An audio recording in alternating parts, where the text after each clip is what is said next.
to say that being you were kind of hit by lightning, did you kind of tell Benjamin Franklin how to go out there and get us electricity?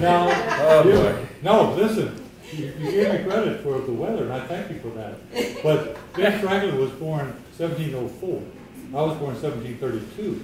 And about the time he discovered the lightning was about 1736. I was 4 years old. But let me tell you about that.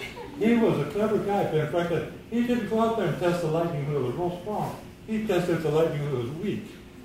So he knew that the lightning might travel up that red cord to that key he was holding. Now, talking about a key. Have you heard about July the 14th? What day is July the 14th? Flag? That's June 14th. No. That's French Bastille Day. 4 Day. days before my birthday. Okay, the Bastille Day. Bastille Day. Bastille Day is the biggest holiday in France, isn't it? Yes. Bastille Day. That's when they started Bastille. Now, my good friend, a young friend who helped us so much during the war against Great Britain was Lafayette. And this was in 1789. Our war was over in 1783. He's back in France. He's leading the revolutionaries against the Bastille. So he was given the key to the Bastille. Now, what does he do with that key? Does it hang up in the museum in France as a big symbol of French freedom of revolting? No, Lafayette sends the key to me. And where is it hanging today, over 200 years later? In Mount Vernon.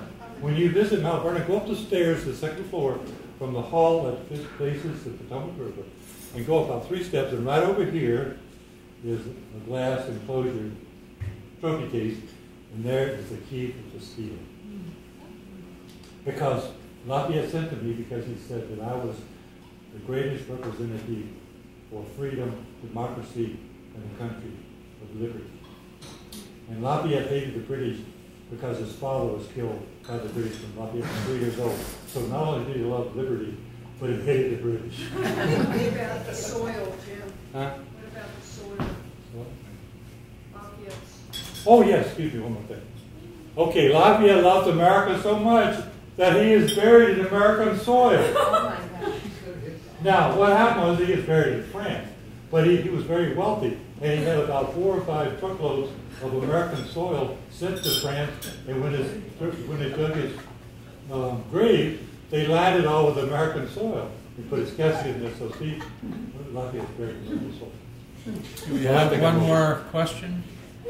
This is your chance. General Washington doesn't come by here very often. I'll give it to her. Dan? Whatever, 200 here. Dan. Well, okay. You can still ask your question because I'm not going to. When I was in London, I saw your bust, and it was standing, they told me, with great confidence on American soil. Just so you know.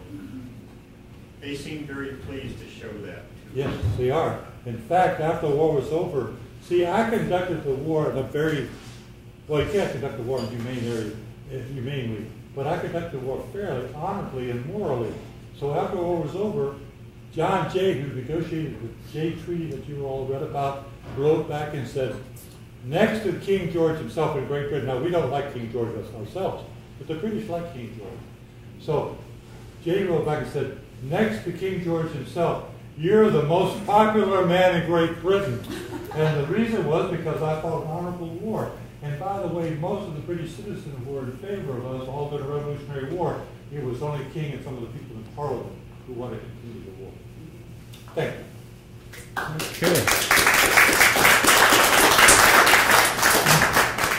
And thank you. General, in closing, I'd like to give a quote from another great president. You may have heard the name. I don't know how closely you track your successors. Abraham Lincoln. One of my favorite quotes of Mr. Lincoln was, all that I am and all that I can be, I owe to my angel mother.